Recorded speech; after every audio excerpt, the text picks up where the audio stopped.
शिवाय ओम नमः शिवाय ओम नमः शिवाय नमः शिवाय नमः शिवाय नमः शिवाय ओम नमः शिवाय नमः शिवाय नमः शिवाय भोला नमः शिवाय गोरा नमः शिवाय भोला नमः शिवाय गोरा नमः शिवाय भोला नमः शिवाय गोरा नमः शिवाय भोला नमः शिवाय गोरा नमः शिवाय नमः शिवाय नमः शिवाय नमः शिवाय नमः शिवाय नमः शिवाय नमः शिवाय नमः शिवाय Audio Sneaker Hood. Get 50 to 90% off on the world's finest sneakers. Download the app to shop now. नमः शिवाय नमः शिवाय ओम नमः शिवाय ओम नमः शिवाय विश्वनाथ भगवान की पशुपतिनाथ भगवान की भोलेश्वर महादेव की कुबेरेश्वर महादेव की हर हर महादेव हर हर महादेव हर हर महादेव हर। काशी विश्वनाथ ओगरदानी तकालदर्शी कैलाशी अविनाशी भगवान शिव, जिनकी पुनीत पावन शिव महापुराण की कथा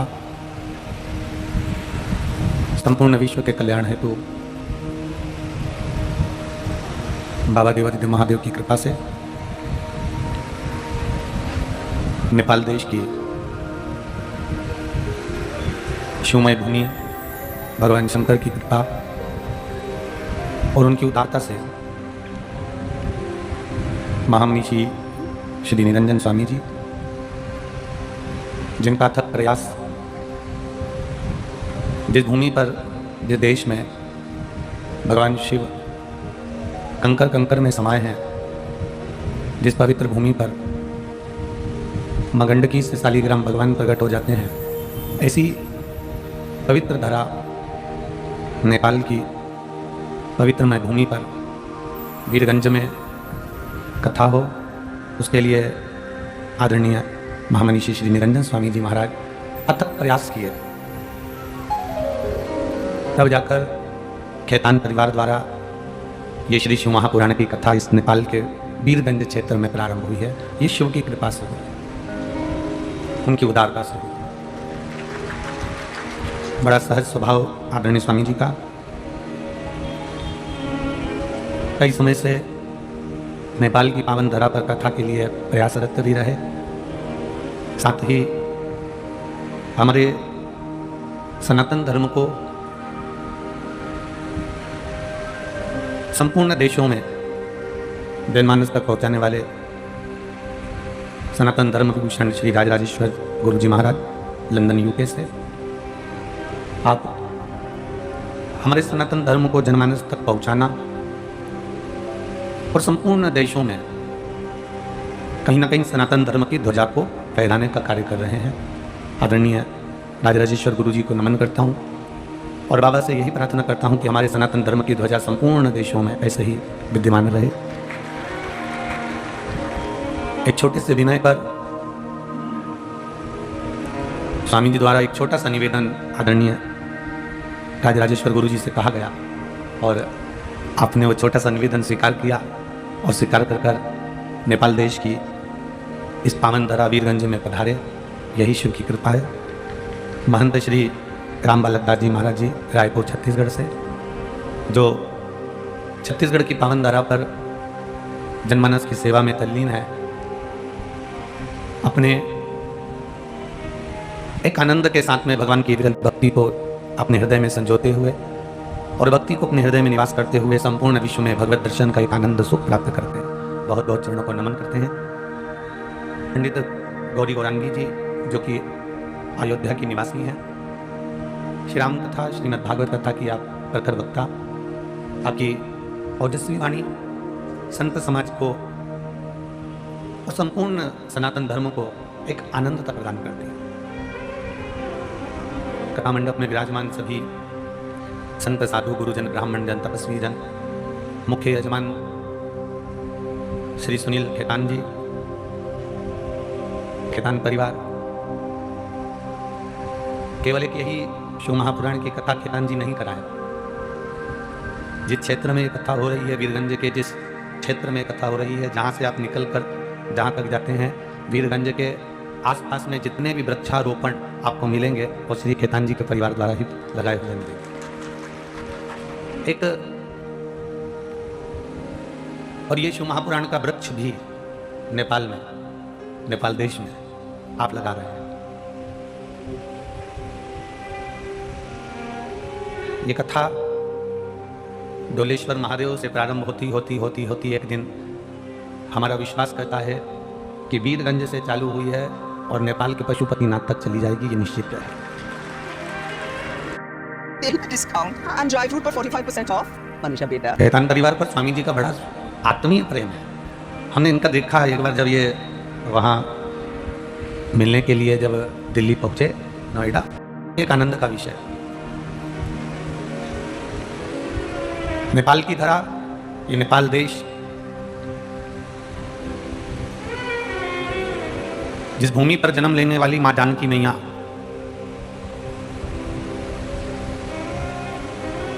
काशी में मरने वाले को गुरु मंत्र भगवान शिव देते हैं, पर नेपाल देश की यह धरा एक ऐसी धरा है जहां मरने वाले को भगवान शंकर गुरु मंत्र नहीं देते। यहां तो जो बच्चा जन्म लेता है, मेरा महादेव उसके पास में जाकर गुरु मंत्र प्रदान कर देता है। ये देश, नेपाल देश, कोई साधारण सा देश नहीं है। संस्कारों से बंधा हुआ है। हमारे यहां तो आज भी गाड़ी के नंबर भी अंग्रेजी में लिखे होते हैं। गाड़ियों पर जो नंबर प्लेट लगी होती है उसमें अंग्रेजी में लिख देते हैं, पर नेपाल देश की अगर सबसे प्रबलता देखी जाए तो यहाँ गाड़ियों के नंबर भी हिंदी में लिखे हुए होते हैं, अर्थात हिंदी और हिंदी को ये संजो कर चले हो। यहाँ भगवान शिव स्वयं आकर मंत्र प्रदान किए, और केवल एक साधारण से व्यक्ति के लिए नहीं। एक कोई ऐसा नहीं है कि बहुत धनपति होगा तो मेरा महादेव आएगा और मेरा महादेव मंत्र देकर जाएगा। कोई बहुत पैसे वाला होगा तो मेरा महादेव आएगा और मंत्र प्रदान कर जाएगा। कोई बहुत करोड़पति होगा तो मेरा महादेव आएंगे और उसको मंत्र देकर जाएंगे। एना, धन्या और कला, ये तीनों पितरों की बेटियां, तीनों पुत्र, ये तीनों बेटियां, तीनों पुत्रियां, ये पितरों की। आस्था चैनल के माध्यम से जितने लोग भी कथा श्रवण कर रहे हैं, फेसबुक यूट्यूब पर जितने लोग सुन रहे हैं, बड़े सावधानी से सुनना। ये नेपाल देश की डोलेश्वर महादेव शिव महापुराण की कथा है। स्वामी जी कह रहे थे कल, महाराज जी, पहले लोग केवल पशुपतिनाथ दर्शन के लिए काठमांडू जाते थे, पर जब से लोगों ने डोलेश्वर महादेव का बार बार वर्णन व्यासपीठ से सुना, तो अब जो पशुपति जाता है सबसे पहले डोलेश्वर का विचार कर जाता है कि उसको डोलेश्वर महादेव जाना है, डोलेश्वर महादेव का दर्शन करना है। उम्मीद है शंघाई सिटी मेरे लिए अच्छी साबित होगी और मेरे नए दोस्त बने। श्री बल्लभदास जी कि महाराज जी, नेपाल देश की ऐसा कोई क्षेत्र नहीं है जहां शंकर जी का पुराना स्थान न, कहीं दुधेश्वर महादेव, कहीं कपालेश्वर महादेव, कहीं ब्रह्मेश्वर महादेव, कहीं छेश्वर महादेव, कहीं डोलेश्वर महादेव, कहीं पशुपतिनाथ, ऐसे कई महादेव के मंदिर नेपाल देश के अंतर्गत हैं। और बड़ा विशेष प्रेम, मेरे महादेव, ये पूरा ब्रह्मांड, पूरी पृथ्वी, ये देश तो हम कहते हैं कि ये भारत देश है, नेपाल देश है, ये इंग्लैंड है, ये अमेरिका है, पर मेरे भगवान के लिए तो देश मूल है नहीं, मेरे भगवान के लिए मृत्यु लोक मूल है, पृथ्वी मूल है। मेरा शिव वास करता है भूलोक पर, पृथ्वी पर। ब्रह्मा ब्रह्मलोक में रहते हैं, इंद्र इंद्रलोक में रहते हैं, भगवान नारायण वैकुंठ लोक में रहते हैं, पर मेरे देवादित्य महादेव जिस भूमि पर निवास करते हैं वो साधारण सी भूमि नहीं, वो मृत्यु लोक, शिवलोक, भगवान शंकर का कैलाश धाम, यही पृथ्वी पर, यही पृथ्वी। तो पितरों की 3 कन्या, मैना, धन्या और कला, ये 3 कन्या पितरों की। सनकादि ऋषि बैठे थे, तब साधना में लीन थे, भगवान की विरल भक्ति में लीन थे, तब में डूबे हुए थे। मैना धन्या कला का निकलना हुआ, अपने पिताजी से मिलने के लिए बेटियां जा रही थी। मैना का निकलना हुआ और मैना का निकलना हुआ और उनके जो लहंगा था, उनका जो वस्त्र था, वो वस्त्र में जो झुमर झुमके लगे हुए थे, जो दर्पण लगे हुए थे, हीरा लगा हुआ था, सोना लगा हुआ था, कुछ कारीगरी उस लहंगे में जो करी हुई थी। तो मैना जब निकल कर गई तो उसके लहंगे के, उसके वस्त्र की चोट सनका ऋषियों को लगी, सनत कुमारों को लगी। अब मैना निकल कर गई तो चोट लगी, धन्या निकल कर गई तो चोट लगी, कला निकल कर गई तो चोट लगी। बार बार जब संतों को चोट लगी, सनत कुमार को थोड़ा सा क्रोध जागृत हो गया, थोड़ा सा क्रोध आया, हो जाता है। आप जहां बैठे हो, आप लोग जहां कहीं भी बैठे हो, आप एक जगह पर बैठे हो ना, तो वहां से आप बैठे थे और बैठे बैठे किसी ने कह दिया सर प्लीज आपके हाथ जोड़ते हैं, आप यहां से उठकर वहां बैठ जाओ। अब आप वहां बैठ गए, फिर कोई आ गया आपके पास में और आपके पास में हाथ जोड़कर बोला मैं सर प्लीज आप यहां से वहां बैठ जाओ। अब आप फिर वहां पर जाकर बैठ गए।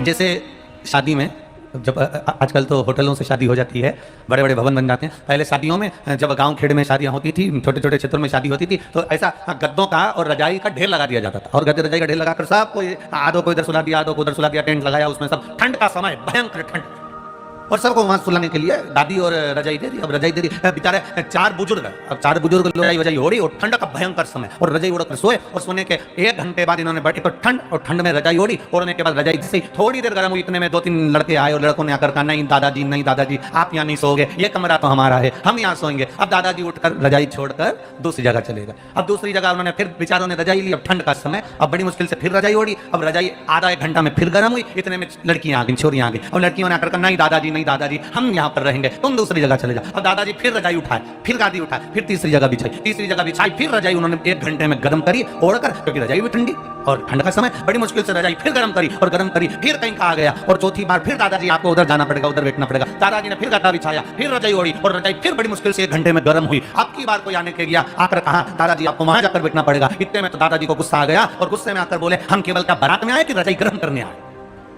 जब देखो जब हमारी गर्म की गर्म रजाई कोई दूसरा लेकर चले जाता। अब आधे घंटे में तो हम ओढ़ के उसको गर्म करते और मालूम पड़ा दूसरा लेकर चले जाओ। अब बार बार कोई तुमसे कहे सर प्लीज आप उधर बैठ जाओ, सर प्लीज आप उधर बैठ जाओ, थोड़ी देर में यहाँ बैठे थे, फिर वहाँ बैठे, फिर वहाँ बैठे, वहाँ बैठे, वहाँ, तो उसको क्रोध आ जाएगा, नाराजगी आ जाएगी। बस माँ, मैना, धन्या, कला तीनों निकल कर जा रही थी, और निकल कर जाते जाते इनके चरण का जो इनका जो लहंगा था, लहंगे में तो बर्क लगी हुई थी, वो बर्क से सनत कुमारों की जंघा में चोट लग गई।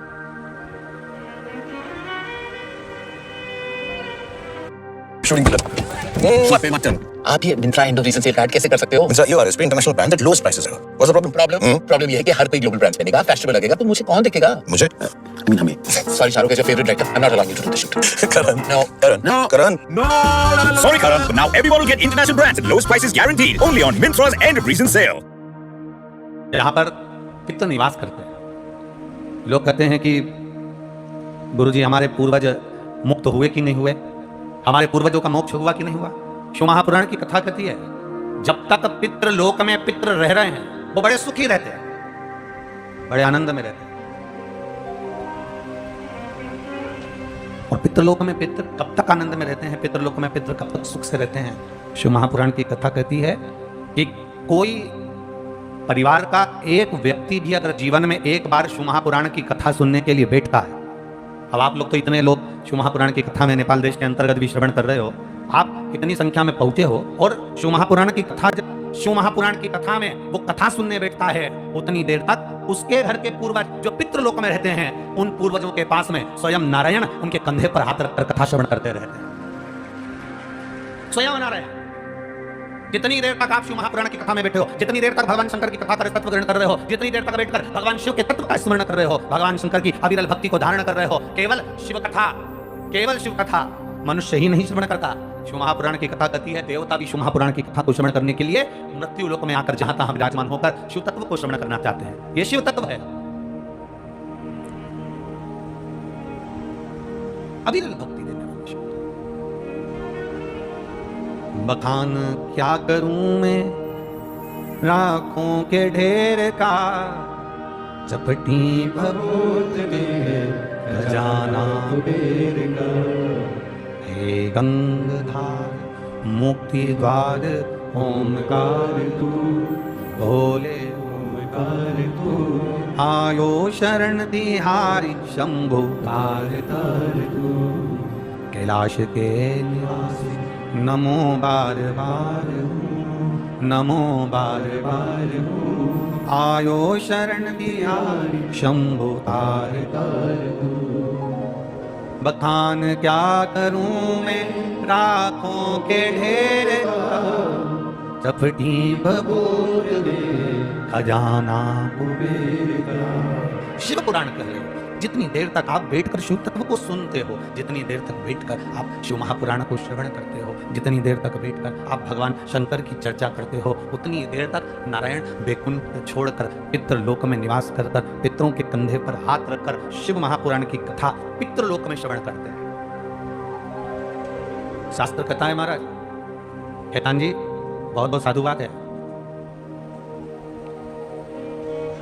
शिव महापुराण अगर कोई ना भी पढ़े ना, और उज्जैन महाकाल की नगरी में ऋणमुक्तेश्वर मंदिर पर जाकर एक दीवार पर पत्थर से अंकित है, कोई पुराण एक पीढ़ी को तारेगी, कोई पुराण 2 पीढ़ी को तारेगी, कोई पुराण 7 पीढ़ी को तारेगी, पर शिव महापुराण के लिए ऋणमुक्तेश्वर मंदिर के दरवाजे पर पत्थर पर अंकित हजारों साल पहले का लिखा है। केवल एक शिव महापुराण ऐसी होती है जो 71 पीढ़ी को तार देती है। कथा करवाने वाले भी, सुनने वाले भी, बांटने वाले भी, उसमें सहयोग करने वाले। ये खेतान परिवार का सौभाग्य है। इनके पूर्वज, हम तो कहेंगे जैसे बच्चा गुल्लक भरता है और उस गुल्लक में पैसा इकट्ठा करता है और गुल्लक भरने के बाद जब फोड़ता है तो कोई गिफ्ट लेकर आता है, तो खेतान परिवार के दादा परदादा, माता पिता, बुजुर्ग, उनके भी पिता माता, उनके भी पिता माता, और दोनों पक्ष, यहाँ ससुराल पक्ष और मायका पक्ष दोनों के कुछ पुण्य उदय हुए होंगे। इनकी भी पति की अगर 71 पीढ़ी देखी जाए तो माता की भी 71 पीढ़ी देखी जाए, दोनों की 71 पीढ़ी के कहीं पुण्य प्रबल होते हैं, तब जाकर शिव महापुराण की कथा अपने देश में और अपने क्षेत्र में प्रारंभ होती है। महाराज ये शिव तत्व है, ये शिव जी की कृपा, ये उनकी उदारता। और आप लोग जितने लोग कथा श्रवण कर रहे हैं, जितने लोग सुन रहे हैं, बड़े बड़े साधुवाद के पात्र, कुछ तो पुण्य करा है वीरगंज वालों ने, ये पक्का है कि कहीं ना कहीं आपका पुण्य प्रबल हुआ होगा। माना ये तुम्हारा जो समय है 2 बजे से 5 बजे तक, ये सब भोजन वोजन करने के बाद आराम से पलंग पे सोने का समय है, और 5 बजे उठो और उठने के बाद फिर काम में लग जाओ। माना ये आपका 2-3 घंटा 2 से 5 बजे तक का जो समय, ये थोड़ा विश्राम का समय, आराम का समय है। पहला दिन ऐसा रहेगा, थोड़ा थोड़ा आपको भी ऐसा लगेगा कि हाँ कथा हो रही है, और थोड़ा सा ऐसा लगेगा कि बहुत गर्मी भी है, ताप भी है। फिर भगवान की कथा, देखो जो अदरक होती है ना, जी जानती हो ना अदरक को, अदरक जो होती है ना, उस अदरक को जितना कूटो ना चाय में उतना स्वाद, और जम के बोला जरा आता, अदरक को जितना कूटोगे ना उतना चाय में स्वाद आएगा। और अदरक को कूटो ही मत, तुम बस इतना बड़ा डिग्री लेके अदरक को तोड़ के और चाय में डाल दो और चाय को उकाले जाओ, स्वाद आएगा क्या? जम के बोलो जरा, आएगा? नहीं आएगा। अदरक को जितना कूटोगे चाय में उतना स्वाद बढ़ जाएगा। उसी तरह 7 दिन की शिव महापुराण में तुम भी इधर से उधर से, कोई यूं खसका है, कोई यूं खसका है, इधर से धूप पड़ रही, इधर से जाना है, कोई कहे इधर से जाओ, कोई के उधर से जाओ, कोई के गाड़ी वहां खड़ी कर दो, कोई के वहां जाओ, और ऐसे कुटाओ मालूम पड़े अदरक की तरह, कुटते जाओ कुटते जाओ कुटते जाओ, तो निश्चित है 7 दिन में तुम्हें स्वाद आ ही जाएगा, निश्चित। ये आनंद की अनुभूति तुम्हें हुई है। ये कहीं ना कहीं हो सकता है थोड़ा थोड़ा अदरक को थोड़ा ज्यादा कूटना पड़ेगा। तो अब तुमसे कोई कहे कहां गई थी तू, तो कह देना सिलवत्ते में कूटने गई थी। अब कोई पूछ ले, मान लो गई कहां थी तू, है इतना, तो फिर भी यहाँ तो फिर भी तुम लोग बड़े आराम से बैठे हो। बहुत नेपाल में कथा है ना, दूसरे देश में, इसलिए तुम बहुत आराम से बैठे हो। अभी इंडिया में कथा होती ना महाराज जी, तो तब और मालूम पड़ जाता तुमको, ये वाला पाँव इस पे, ये वाला पाँव इस पे। अब फिर अदरक उठान दो जोड़ता, फिर इधर से मालूम पड़े पानी पी रही थी, खुद ढुल गया। अब अदरक उठा दो, उठाने के बाद उसका स्वाद। बोल बम का नारा है, बाबा एक सहारा है, सारी समस्या का हल एक लोटा जल। बस शिव तत्व को हमें जानना, भगवान शंकर की अविरल भक्ति को। तुम मैना धन्या कला के वो लहंगे से जो चोट लगी है महाराज, वो श्रेष्ठ है।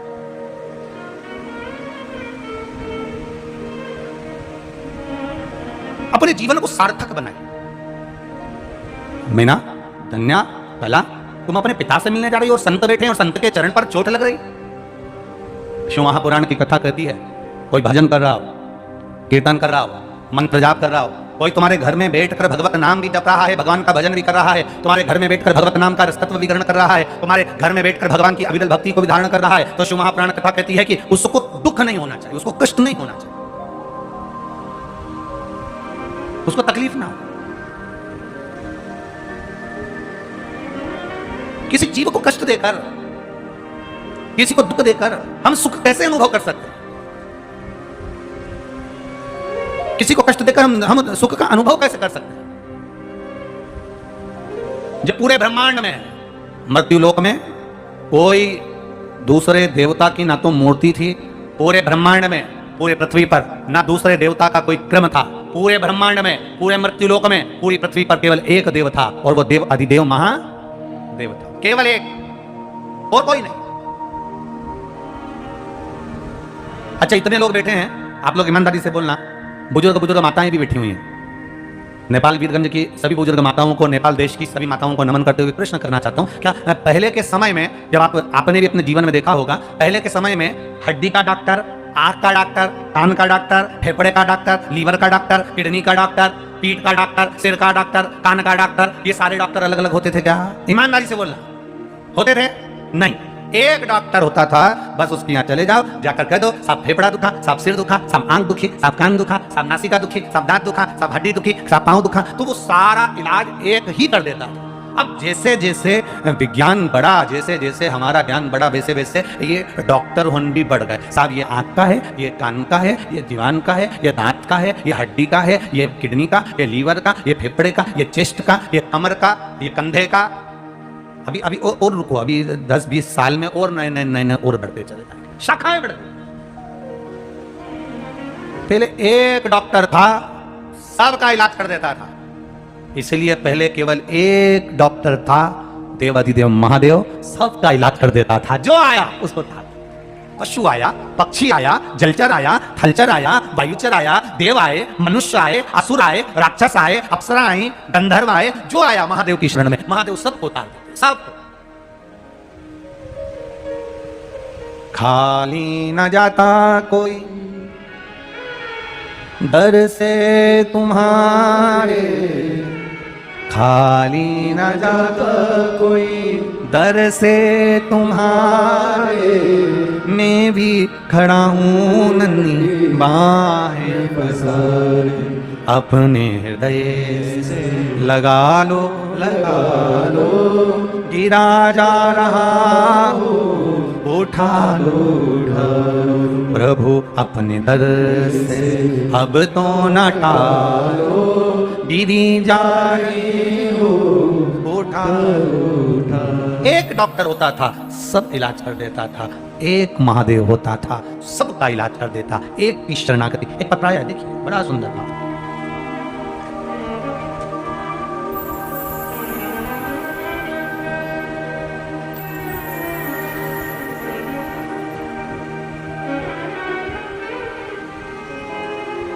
मैं संगीता यादव, इंडिया में बिहार के सीतामढ़ी जिले से हूँ।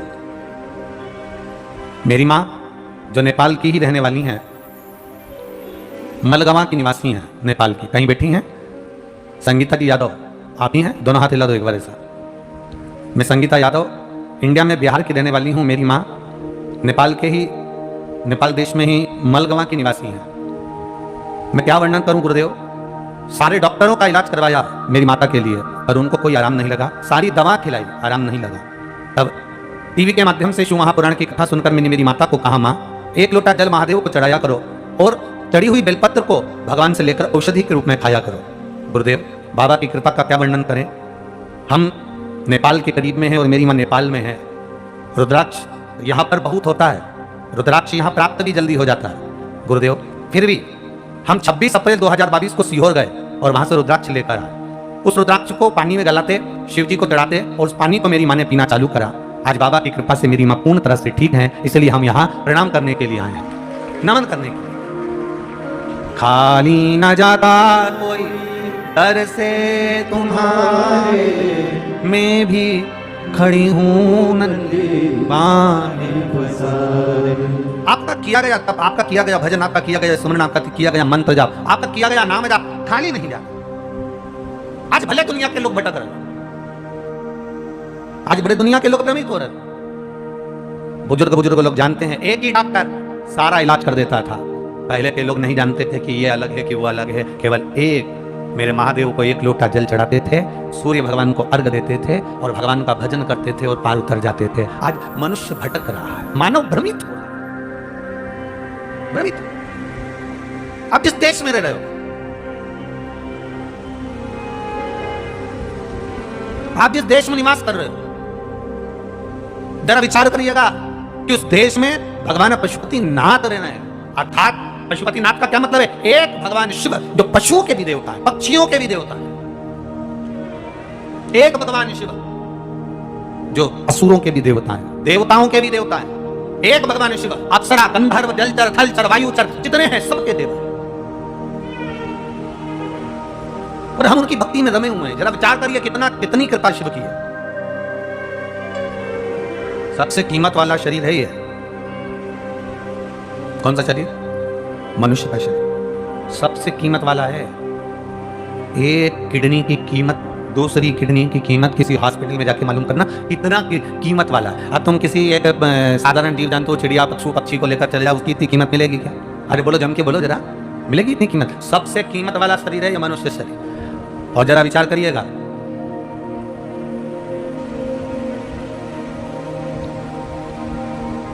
आपको बुरा तो नहीं लगेगा? अरे बोलो तो नहीं, जरा नहीं लगेगा ना? 25 लाख की गाड़ी में डीजल और पेट्रोल नहीं डाला जाए और केरोसिन का तेल और घासलेट डालकर चला लोगे क्या? अरे जम के बोलिए जरा, नहीं चला सकते ना? नहीं हो सकता है 50 लाख की गाड़ी, और अगर तुम्हारे 50 लाख की गाड़ी में, 60 लाख की गाड़ी में, 1 करोड़ की गाड़ी में डीजल पेट्रोल नहीं है, तो तुम क्या वो घासलेट का तेल, केरोसिन का तेल डालकर चला सकते हो 1 करोड़ की गाड़ी? 50 लाख की गाड़ी? नहीं नहीं, मशीन बेकार हो जाएगी। नहीं नहीं, गाड़ी बेकार हो जाएगी। 50 लाख की गाड़ी है, 1 करोड़ की गाड़ी है, 70 लाख की गाड़ी है, 80 लाख की गाड़ी है, 60 लाख की गाड़ी है, 25 लाख की गाड़ी है, 5 लाख की गाड़ी है। 5 लाख की गाड़ी में भी तुम घासलेट का तेल, केरोसिन का तेल डालकर नहीं चलाते, तो फिर ये करोड़ों की गाड़ी में आड़ा टेढ़ा सामान डाल के क्यों चलाते?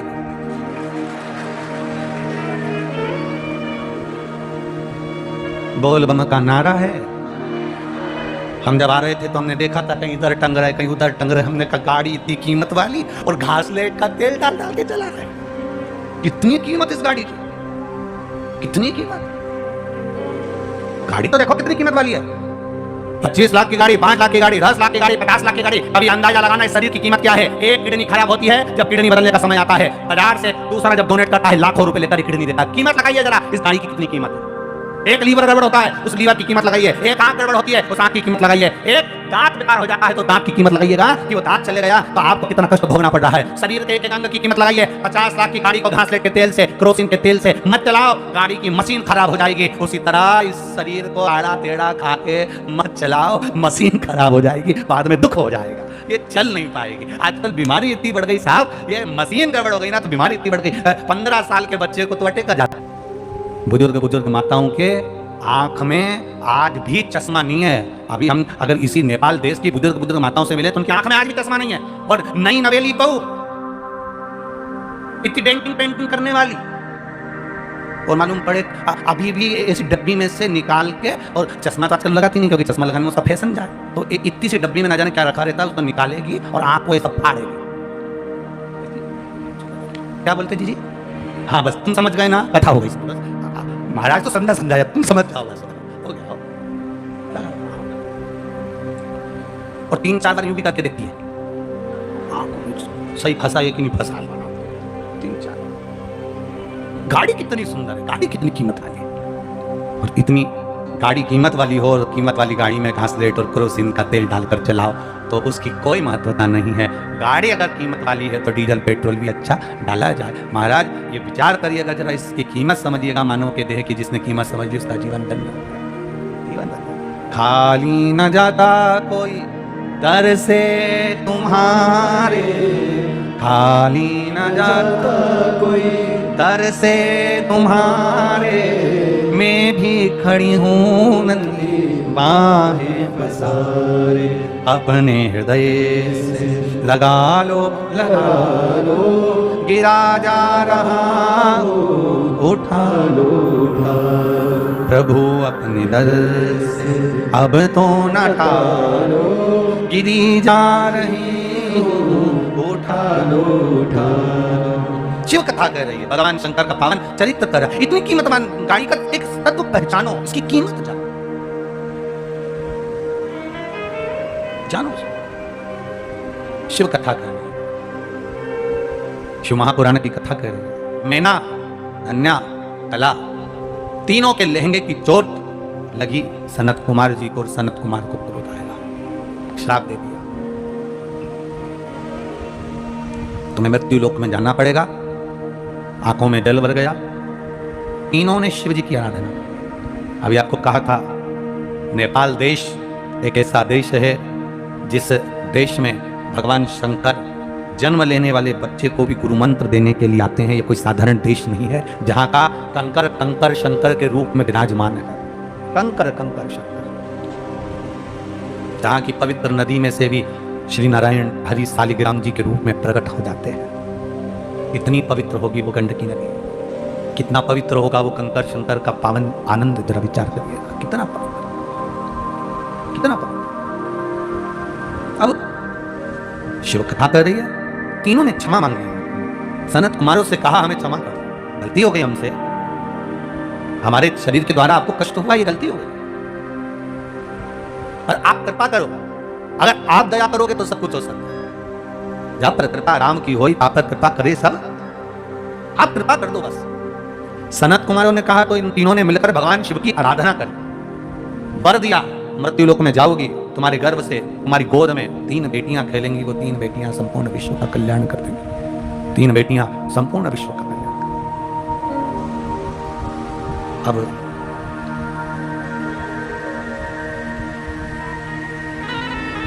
मीनावती की गोद में मां पार्वती जी है। जरा ध्यान देना, डोलेश्वर महादेव शिव महापुराण की कथा चल रही है, और आपको कहा कि भगवान शिव आकर गुरु मंत्र देते हैं नेपाल देश की इस धरा पर। तो हमको जरा गहनता में लेना पड़ेगा कि नेपाल देश की इस धरा पर देवादिदेव महादेव के इतने मंदिर पूरे नेपाल देश में, पूरे नेपाल देश में, पूरे नेपाल देश में जितने किसी देव के मंदिर नहीं उससे ज्यादा है महादेव के मंदिर पूरे देश में, पूरे नेपाल देश में। आप जहां जाओगे वहां महादेव मिल जाएंगे, जहां जाओ वहां महादेव। और बड़े प्राचीन, बड़े प्राचीन, कई कई मंदिर तो इतने प्राचीन हैं जहां केवल आप जाकर बैठे और आपको ऊर्जा प्राप्त होती है महाराज, आपको बल मिलता है। पशुपतिनाथ, दुधेश्वर नाथ, डोलेश्वर, ऐसे कई मंदिर हैं नेपाल देश के जहां केवल आप जाकर बैठे हो और आपको बल मिला। और जरा विचार करिए, जिस नेपाल देश में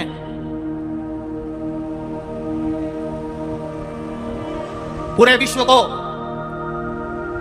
अगर किसी देश ने ढेरों माल दिया हो, ढेरों संपदा दी हो, कोई कहता है अमेरिका ने उसको ये दिया, कोई कहे भारत ने उसको ये दिया, कोई कहे पाकिस्तान ने ये दिया, कोई कहे इंग्लैंड ने ये दिया, कोई कहे हालैंड ने ये दिया, कोई कहे चीन ने ये दिया, पर नेपाल देश ने संपूर्ण विश्व को अगर कुछ दिया है तो एक कन्या का सम्मान करने का, पूजन करने का एक क्रम नेपाल ने दिया है कि कन्या की पूजन कैसे करी जाती है, कन्या का आदर कैसे करा जाता है, एक छोटी सी कन्या का सत्कार कैसे करा जाता है, एक छोटी सी कन्या का मान सम्मान कैसे करा जाता है, एक छोटी सी कन्या में देवी कैसे देखी जाती है, एक छोटी सी कन्या में देवी का भाव क्या होता है, एक छोटी सी कन्या में देवी का कर्म क्या होता है, एक छोटी सी कन्या में देवी कैसे विराजमान होती है, एक छोटी सी कन्या में उसके चरण में देवी का कैसे आनंद होता है, छोटी सी कन्या में देवी का वास कैसे होता है। ये नेपाल देश ने संपूर्ण देश को बताया है कि छोटी सी कन्या में देवी का स्वरूप होता है। ये नेपाल देश बताता है।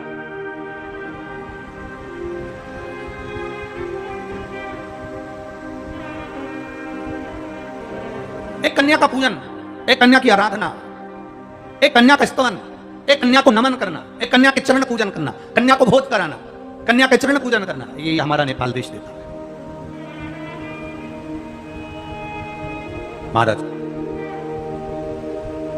मीना, धन्या, कला 3 है। मीना जी के गर्भ से माता पार्वती, धन्या सुनैना बनी जिनकी गोद में माता जानकी जी आई है, कला कीर्ति बनी जिनकी गोद में राधा जी आई है, धन्या जो सुनैना बनी है वो धन्या तो साधारण नहीं है। एक दिन मीना भगवान शंकर की शिवलिंग का पूजन कर रही थी। धन्या ने आकर पूछ लिया, तू कर क्या रही है? आखिर तू एकांत में बैठकर ये कौन से महादेव का पूजन कर रही है? एकांतेश्वर महादेव का पूजन करते करते धन्या ने पूछ लिया, तू आखिर कर क्या रही है? तो मैना कहती है, मेरे गर्भ में जो बच्चा है, मेरे गर्भ में जो संतान है, उसको मैं प्रबल बनाने के लिए, शिव तत्व को जानने के लिए शंकर की आराधना कर रही हूँ। तो धन्या कहती है, मुझे भी शिव तत्व को जानना है, मुझे भी शिव तत्व। धन्या पर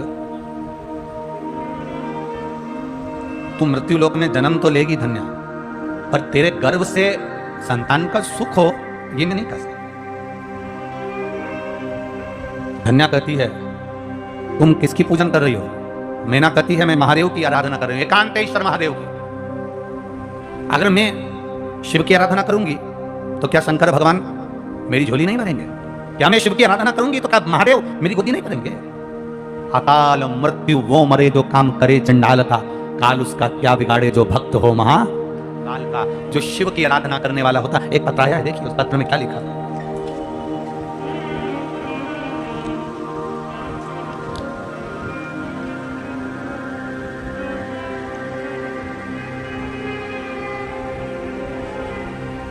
मेरा नाम कविता गुप्ता है, मैं गोरखपुर से आई हूं। कहीं बैठी हूं कविता जी तो हाथ हिला सकती है। मेरा नाम कविता गुप्ता है, मैं गोरखपुर से आई हूं। कहीं बैठी हूं तो हाथ हिलाई, आप ही हैं, दोनों हाथे से हिला देगा। मेरा नाम कविता गुप्ता है, मैं गोरखपुर से आई हूँ। गुरुजी, मैं बाबा की महिमा का क्या बखान करूँ गुरुदेव?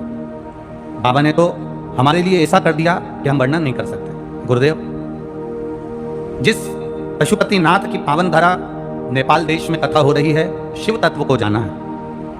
आपने कई बार भगवान शिव की पशुपतिनाथ व्रत का वर्णन करा और उन्हीं महादेव की कृपा से ये नेपाल देश की भूमि ने आपको भारत की भूमि से खींचकर नेपाल में बुला लिया।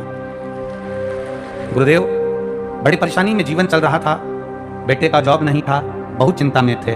तब शिव महापुराण की कथा को हृदय से सुना, टीवी के सामने ही बैठकर बाबा से विनती करी, ऐसी कृपा करना कि मेरे बेटे का जॉब लग जाए। गुरुदेव, हर जगह पर अप्लाई करता था पर नौकरी नहीं लगती थी, बहुत कष्टमय जीवन था। अब पशुपतिनाथ का व्रत किया, शिव की आराधना करी, एक लोटा जल देवादिदेव महादेव को चढ़ाना प्रारंभ करा और बाबा की कृपा से मेरे बेटे की नौकरी रेलवे में ग्रुप नंबर डी में बाबा की कृपा से लग गई है। इसलिए मैं गोरखपुर से यहाँ पर कथा सुनने के लिए और प्रणाम करने के लिए। ये शिव तत्व है। बैठिए बहन, हर हर शिव तत्व को जान। धन्या पूछ रही है, अपनी बहन मैना से पूछ रही है। धन्या ने मैना से पूछा, क्या शिव जी की आराधना करने वाले को क्या फल नहीं मिलेगा? अगर मैं मान लो मैना तुझे संतान की प्राप्ति हो गई और मेरे यहाँ संतान की प्राप्ति नहीं, तो क्या मुझे फल नहीं मिलेगा? क्या मैं फल प्राप्त नहीं करूंगी? क्यों नहीं होगा? धन्या कर भजन। धन्या भजन करती करती करती करती राजा जनक की धर्म पत्नी धन्या सुनैना बनी। अब संतान का सुख नहीं, जरा देखिए, थोड़ा ध्यान करिएगा। संतान का सुख नहीं है, संतान का सुख नहीं है, पर करी गई आराधना, करा गया भजन खाली नहीं जाता। आप लोग जितने लोग भी शिव पुराण सुन रहे हैं, चाहे टीवी पर सुन रहे हो, मोबाइल पर सुन रहे हो, आस्था चैनल पर सुन रहे हो, चाहे आप इस नेपाल देश की वीरगंज क्षेत्र में श्रवण कर रहे हो, आप कथा खाली नहीं जाएगी। आप आए हो ना कथा सुनने के लिए, आपको 7 दिन के बाद मालूम पड़ेगा कि ये झोली खाली नहीं है, भरी हुई है। और कितनी भरी है ये महादेव ही जान सकता। एक खेतान परिवार कथा करा रहा है, तो ये महादेव ही जान सकता है कि क्या मिलेगा, क्या देगा वो देवादिदेव महादेव, ये वही जान सकता है।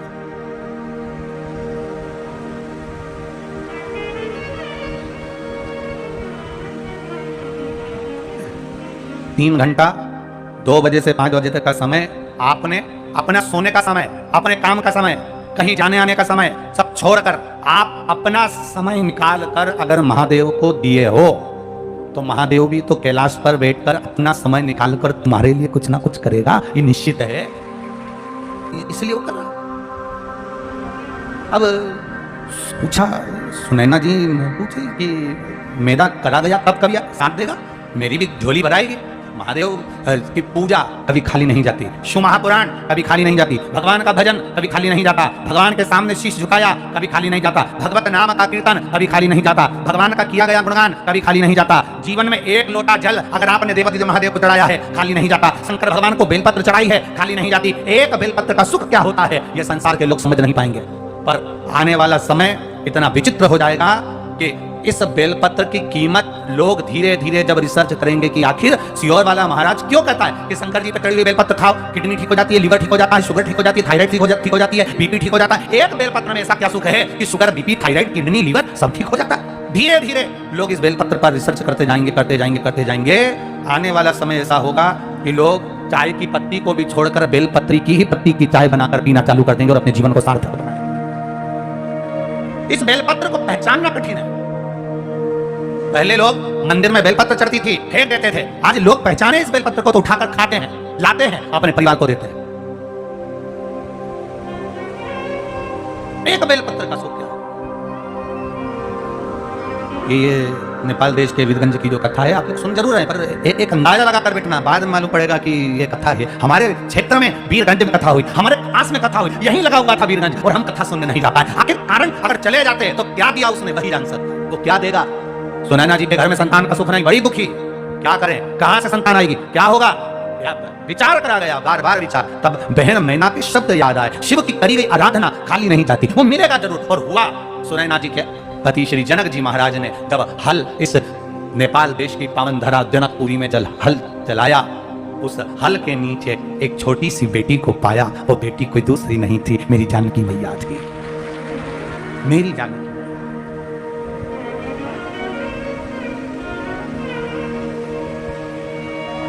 साधारण कहा, इसीलिए कहते हैं महाराज, अजब है भोलानाथ ये दरबार तुम्हारा, दरबार तुम्हारा। अजब है भोलानाथ ये दरबार तुम्हारा, दरबार तुम्हारा। अजब है भोलानाथ ये दरबार तुम्हारा, दरबार तुम्हारा। अजब है भोलानाथ ये दरबार सब गाइए, दरबार तुम्हारा। ओ गजब है भोलानाथ ये दरबार तुम्हारा, दरबार तुम्हारा। अजब है भोलानाथ ये दरबार तुम्हारा, दरबार तुम्हारा। भूत प्रेत नित करे चाकरी, सबका यहाँ गुजारा। भूत प्रेत नित करे चाकरी, सबका यहाँ गुजारा। अजब है भोलानाथ ये दरबार तुम्हारा, दरबार तुम्हारा। अजब है भोलेनाथ ये दरबार तुम्हारा, दरबार तुम्हारा। दोनों हाथों से ताली से मारे हुए।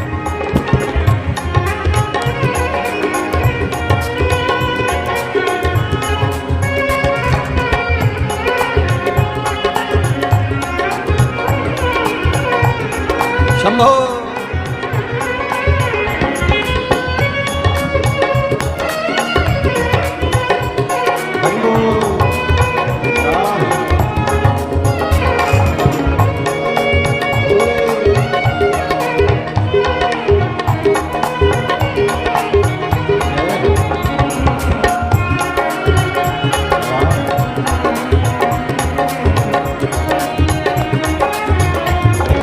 शंभो।